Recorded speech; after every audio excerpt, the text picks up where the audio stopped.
Acme Educational Publications. Number 1. Educational Group. अस्सलाम वालेकुम प्यारे दोस्तों, उम्मीद है आप सब खैरियत से होंगे। मेरा नाम है मिंकू और आज हम सीखेंगे परिंदों के नाम। तो चलिए मेरे साथ मिलकर परिंदों के नाम पढ़ें। पढ़िए गिद्ध, गिद्ध।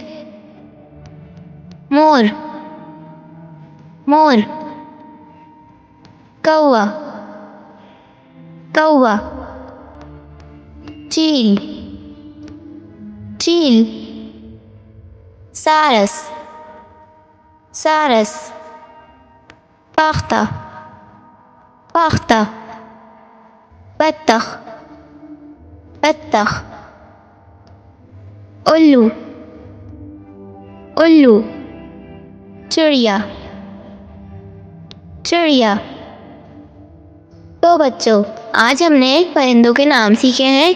आप भी ये नाम याद करें और लिखने की कोशिश करें। आप हमारे चैनल को सब्सक्राइब करें, वीडियो को लाइक करें और शेयर करना ना भूलिएगा। मिलते हैं अगली वीडियो में, तब तक के लिए अल्लाह हाफिज़ प्यारे दोस्तों।